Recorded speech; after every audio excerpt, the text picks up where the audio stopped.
Hello बच्चों। Last class में हमने स्टार्ट किया था ओवरव्यू अबाउट द सेल और हम लोगों ने ओवरव्यू देखा था किसका, प्रोकैरियोटिक सेल का, कि एक प्रोकैरियोटिक सेल में क्या क्या चीजें होती हैं और क्या क्या उनका रोल है, कौन कौन से स्ट्रक्चर्स होते हैं। जिसमें मोस्ट इंपॉर्टेंट जो स्ट्रक्चर हमने स्टडी किया था मेसोसोम, राइबोसोम और न्यूक्लियोइड, प्लाज्मिड, इन सब के बारे में हमने देखा था। इसका डिटेल भी हम लोग पढ़ेंगे। फिर हम लोगों ने किया था यूकैरियोटिक सेल का ओवरव्यू।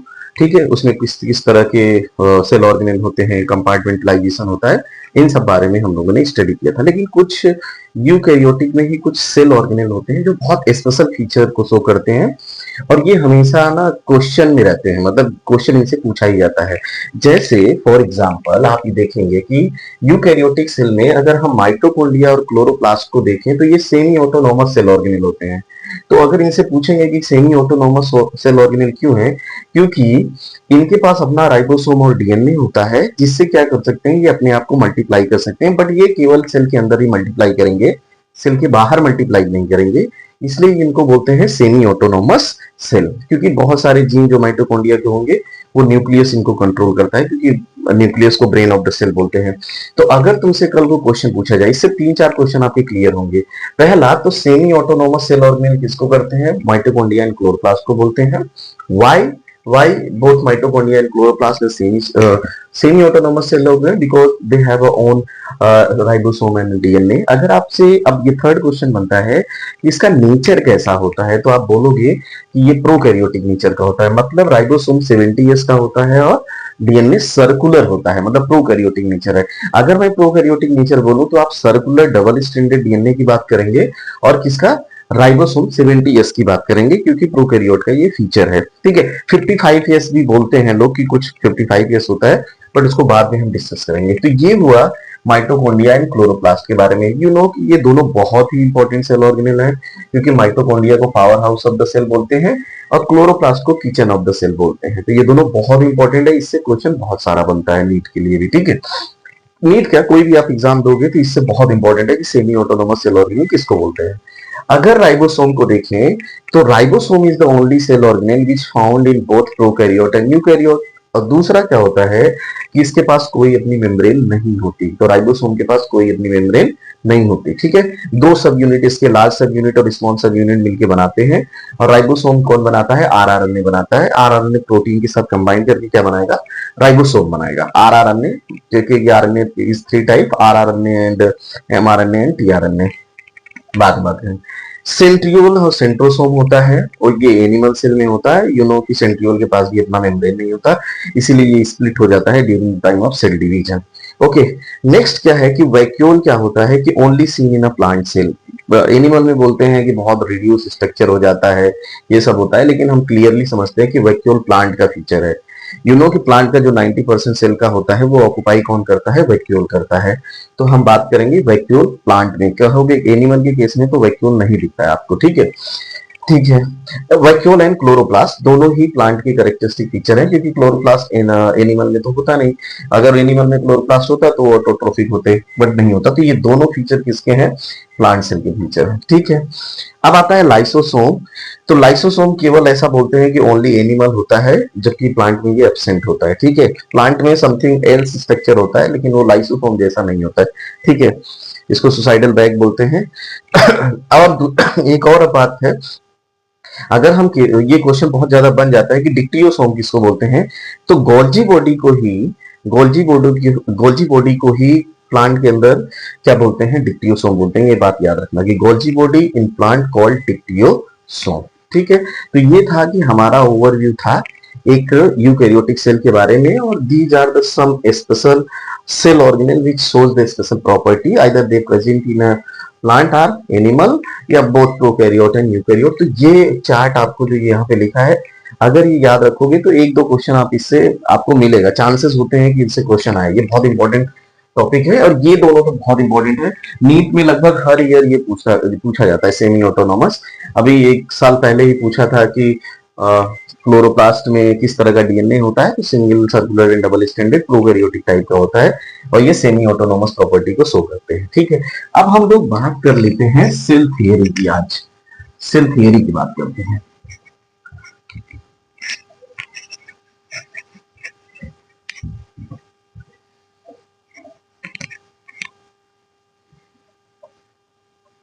ठीक है, तो हम लोग बात कर रहे हैं किसकी, सेल थियरी की, सेल थियरी, ठीक है, सेल थियरी की बात करते हैं। अब मैं बहुत एनालिटिकल ढंग से तुम्हें बताता हूं।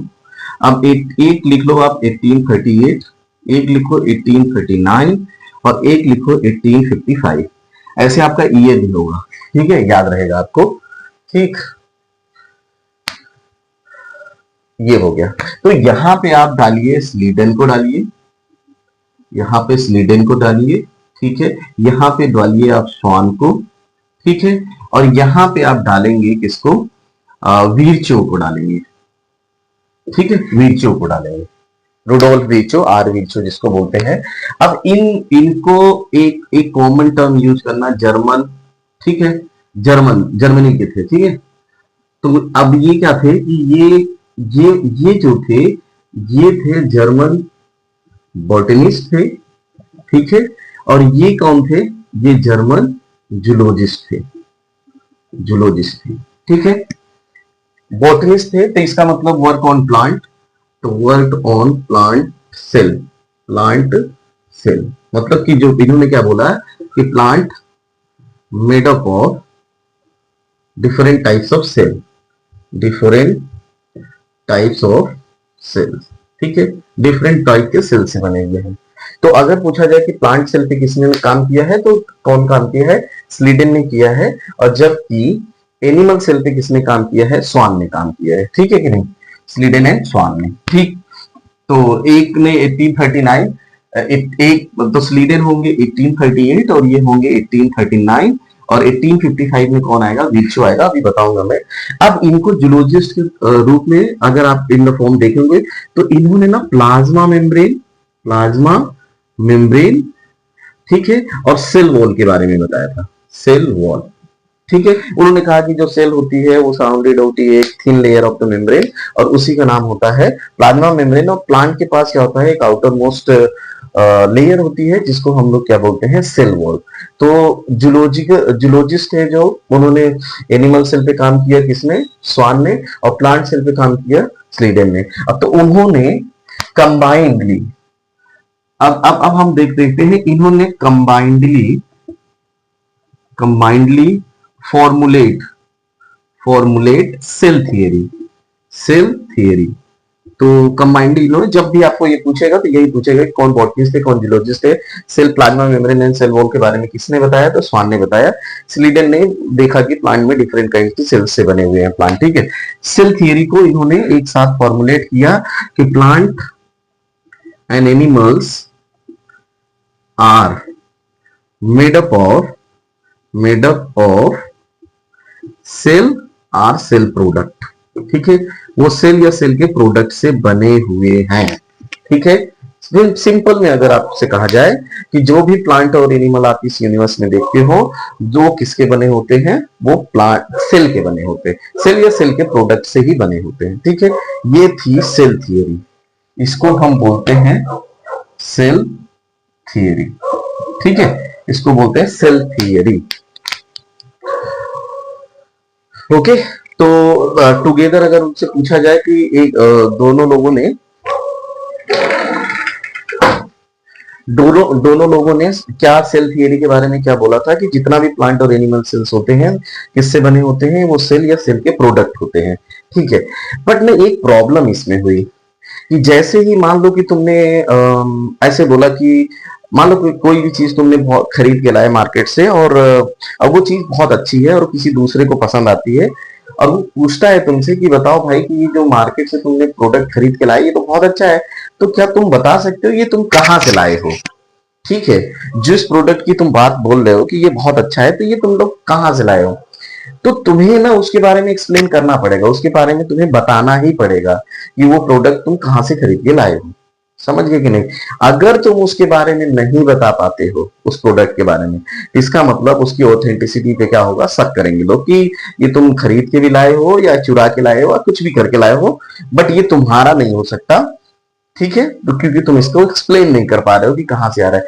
ऐसा ही इनके साथ भी हुआ है कि इन्होंने बता तो दिया कि प्लांट और एनिमल सेल्स जो होते हैं, वो प्लांट और एनिमल जो ऑर्गेनिज्म होते हैं वो सेल या सेल के प्रोडक्ट होते हैं, बट ये लोग ये नहीं बता पाए कि सेल आती कहां से है, ठीक है। बट ये लोग ये एक्सप्लेन नहीं कर पाए कि सेल आती कहां से, मतलब सेल ओरिजिनेट कहां से होती है। तो जब आप यही नहीं बता पाओगे तो कोई भी तुम्हारी थियरी पे या हाइपोथेसिस पे तुम्हें भरोसा नहीं होगा। तो मैं तुम्हें बताऊं, एनसीईआरटी में लिखा हुआ है, ये बहुत इंपॉर्टेंट है, थियरी जो थी ना वो कन्वर्ट हो गई किसमें, हाइपोथेसिस में। हाइपोथेसिस में ऑब्वियस सी बात है, जिसका आप प्रूफ नहीं कर पाओगे तो वो तुम्हारी हाइपोथेसिस हो जाएगी। अब प्रॉब्लम ये आई कि इन्होंने बहुत मेहनत की, इन्होंने सेल और सेल के बारे में बताया। ये बात एकदम सही कह रहे थे कि दुनिया में जितने भी ऑर्गेनिज्म बने होते हैं वो सेल या सेल के प्रोडक्ट होते हैं, बट ये प्रूफ नहीं कर पा रहे हैं, और साइंस में प्रूफ इंपॉर्टेंट है। तो एक साइंटिस्ट आए जिनका नाम था विर्चो, ठीक है, रुडोल्फ विर्चो इनको बोलते हैं। उन्होंने एक वर्ड बोला, ओमनिस सेलुला ई सेलुला, ठीक है, ये वर्ड ये याद रखना, ये हमेशा याद रखना, ठीक है, omnis सेलुला E सेलुला।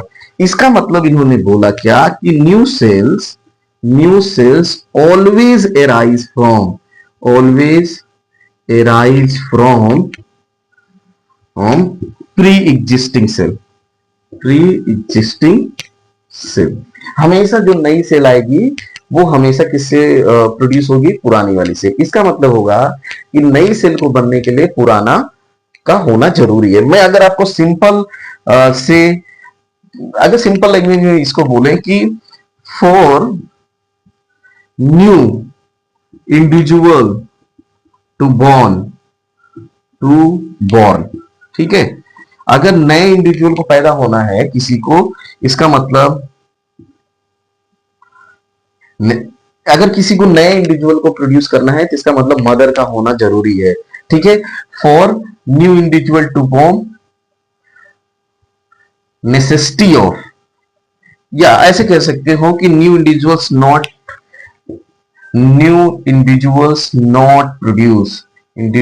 Not produce without mother.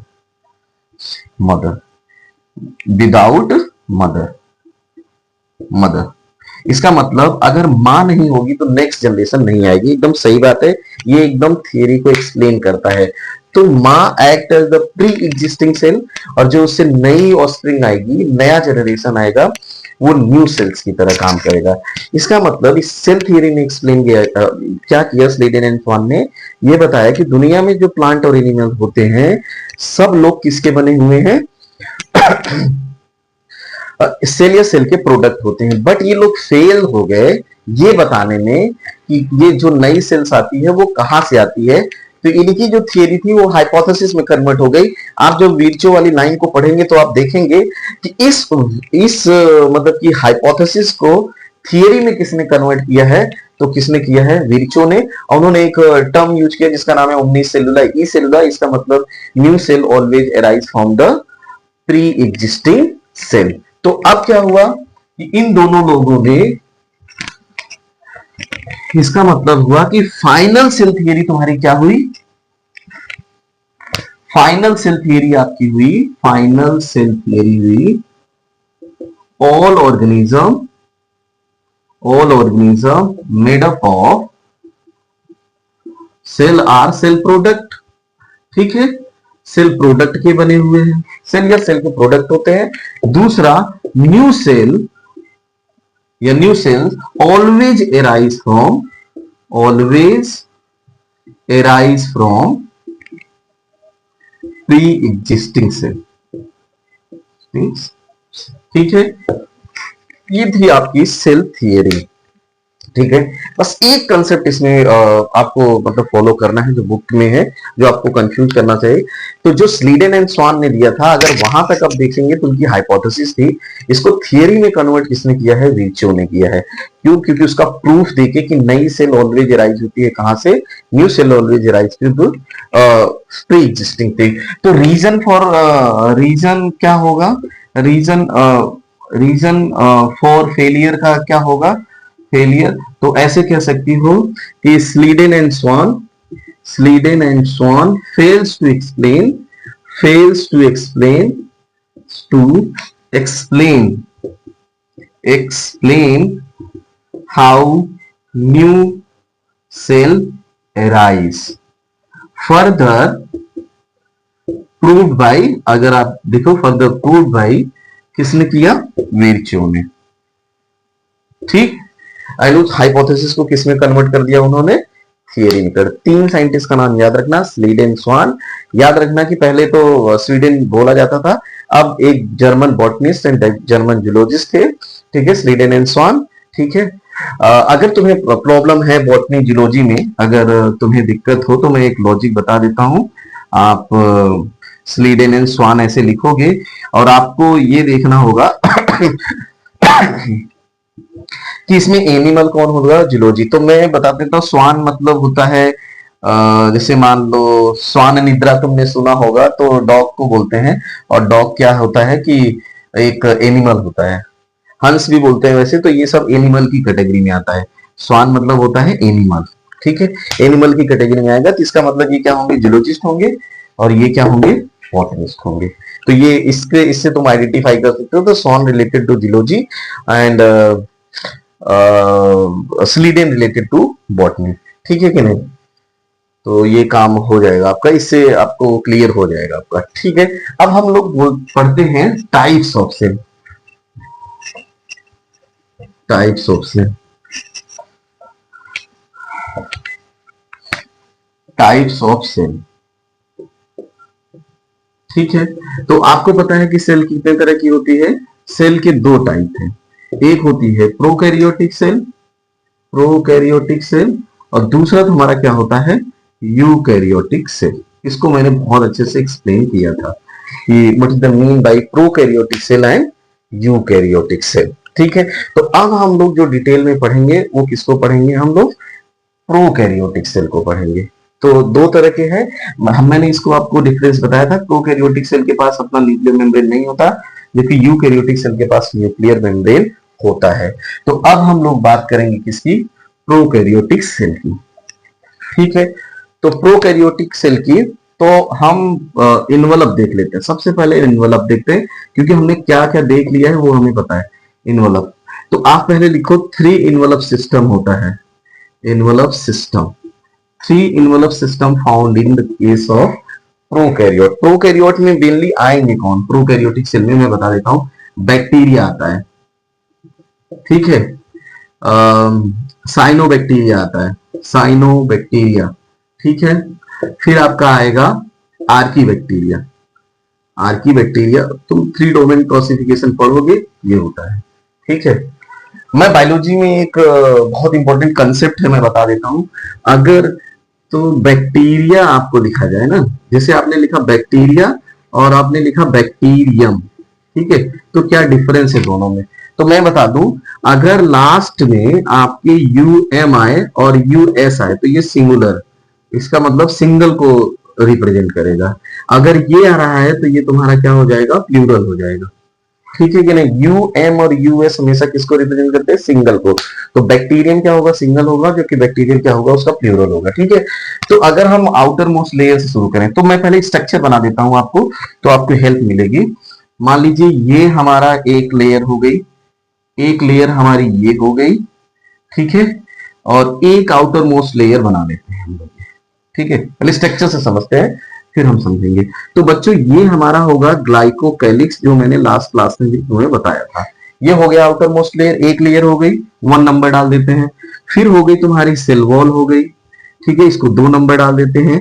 फिर ये हो गई तुम्हारी सेल मेम्ब्रेन हो गई, तो इसको हमने 3 नंबर डाल दिया। तो इसका मतलब ये हो गया 3 इन्वेलप सिस्टम, ठीक है। क्या हो गया हमारा? 3 इन्वेलप सिस्टम हो गया ये। तो अगर पूछा जाए कि बैक्टीरिया में कितने इन्वेलप सिस्टम होते हैं, तो तुम बोलना सीधा सीधा 3 इन्वेलप सिस्टम होता है। अब होगा क्या कि ये जो प्लाज्मा मेम्ब्रेन है ये इनफोल्ड करेगी अंदर की तरफ और एक स्ट्रक्चर बनाएगी, इसी का नाम होगा मीसोसोम होगा, ठीक है। यहाँ पे बात समझ में आ गई हमारे। फिर क्या होगा कि यहाँ पे उसका क्या होगा? जेनेटिक मटेरियल होगा। इस जेनेटिक मटेरियल को तुम क्या बोलते हो? न्यूक्लियोइड बोलते हो। जिस जो दूसरा मैंने तुम्हें नाम भी बताया था, जीनोफोर या प्रोजीनोम बोलते हैं। फिर यहाँ पे छोटे छोटे स्ट्रक्चर्स होंगे, ठीक है, इसको राइबोसोम बोलते हो। तो एक और बहुत कंफ्यूजन वाला होता है, और ये होता है किस फॉर्म में? पोली राइबोसोम के फॉर्म में होता है, पोली राइबोसोम के फॉर्म में होता है, ये याद रखना, ठीक है। पोली राइबोसोम में तुम लोगों को बताऊंगा। ये इसका क्या होगा? ये इसका होगा साइटोप्लाज्म, ठीक है, क्योंकि इसमें सेल ऑर्गेनेल होंगे। ये इसका साइटोप्लाज्म हो गया। फिर ये माइन्यूट से ऐसे स्ट्रक्चर्स होंगे, इसको तुम क्या बोलोगे, इंक्लूजन बॉडीज बोलोगे, इंक्लूजन बॉडीज बोलते हो। राइबोसोम हो गया, ये हो गया। अब इसमें क्या होगा, एक्स्ट्रा क्रोमोसोमल जेनेटिक मटेरियल हो गया, ठीक है, तो आप इसको क्या बोल दोगे, इसको बोल दोगे प्लाज्मिड्स, ठीक, तो प्लाज्मिड बोल दोगे। अब आ जाइए सरफेस स्ट्रक्चर पे, तो ये सबसे लंबा वाला तुम्हारा क्या हो जाएगा, फ्लैजिला हो जाएगा।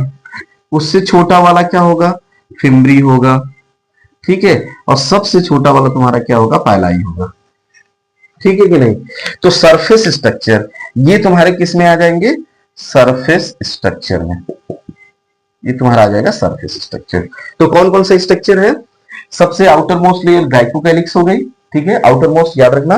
फिर उसके नीचे क्या होगा, सेल वॉल होगा, फिर सेल मेम्ब्रेन होगी, तो 3 एनवलप सिस्टम हो गया। अब प्लाज्मा मेम्ब्रेन क्या हो गई, इनसाइड इनफोल्ड कर गई, एक स्ट्रक्चर बनाई, उसका नाम क्या है, मेसोसोम, याद रखना, बहुत सारे फंक्शन को ये परफॉर्म करता है। फिर इसका जेनेटिक मटेरियल हो गया, जिसको हम न्यूक्लियोइड बोलते हैं। एक्स्ट्रा क्रोमोसोमल जेनेटिक मटेरियल को प्लाज्मिड बोलते हैं। माइन्यूट स्ट्रक्चर होती है, इंक्लूजन बॉडीज होती हैं, और फिर इसमें जो सर्कुलर कुछ स्ट्रक्चर्स पाए जाते हैं, दैट इज कॉल्ड राइबोसोम। एक टिपिकल बैक्टीरियल सेल है, सिंपल सेल होती है, सिंपल सेल। प्रोकैरियोटिक सेल कैसी होती है, सिंपल सेल्स होती हैं, सिंपल सेल्स होती है, ठीक है, सिंपल सेल्स होती है। अब इन्हीं नेक्स्ट क्लास में इन्हीं सारे स्ट्रक्चर्स को हम क्या करेंगे, एक डिटेल में पढ़ेंगे, ठीक है। Most common type of bacteria जो तुम स्टडी करते हो उसका नाम क्या है, इकोलाई। 4-5 ऐसे बैक्टीरिया हैं जिनकी नीट में बहुत इंपॉर्टेंट है, जो कि उसी से क्वेश्चन पूछते हैं, जैसे एग्रोबैक्टीरियम ट्यूबिफेसियंस हो गया, थर्मस एक्वेटिकस हो गया, ठीक है। एग्रोबैक्टीरियम ट्यूबिफेसियंस तो बहुत पूछा जाता है, टीआई प्लाज्मिड सुना होगा, उसका वेक्टर भी है, ये बहुत ज्यादा पूछा जाता है। इकोलाई हो गया, ठीक है, और कोहेंस एंड बॉयर्स का जो एक्सपीरियंस स्ट्रेप्टोकोकस वाले, ये सब 4-5 बैक्टीरिया हैं जो बहुत इंपॉर्टेंट है, इसको धीरे धीरे स्टडी करेंगे हम लोग। तो एक टिपिकल बैक्टीरियल सेल में क्या होता है, glycocalyx, cell wall, cell membrane होता है, मेसोसोम होता है, न्यूक्लियोइड होता है, ये किसी मेम्ब्रेन से सराउंडेड नहीं, आप देख रहे हो। माइन्यूट स्टोरेज बॉडी होती है, जिनको इंक्लूजन बॉडी बोलते हैं, और क्या होता है, स्मॉल स्ट्रक्चर्स प्रेजेंट होते हैं जो कि साइटोप्लाज्म में होते हैं, उसको राइबोसोम बोलते हैं या पॉलीराइबोसोम। आप देखेंगे यहाँ पे किसी मेम्ब्रेन स्ट्रक्चर आपका नहीं है, इसका मतलब इसमें कंपार्टमेंटलाइजेशन नहीं होता। कहते हैं कि साइटोस्केलेटन भी एब्सेंट होता है, ठीक है, क्योंकि इतना ज्यादा रिक्वायरमेंट नहीं है कि cytoskeleton not found in the case of prokaryotic cell. तो प्रोकैरियोटिक सेल का जो सोल मेंबर है, लार्जेस्ट मेंबर है, मेन मेंबर यही है, मेन मेंबर यही है। अगर सबसे ज्यादा मैक्सिमम कौन होता है, तो वो कौन होता है, बैक्टीरिया होता है। सबसे ज्यादा जो कंट्रीब्यूशन है प्रोकैरियोटिक सेल में, वो किसका है, बैक्टीरिया का है। तो ये एक स्ट्रक्चर है, इसी को हम नेक्स्ट क्लास में डिटेल में पढ़ेंगे।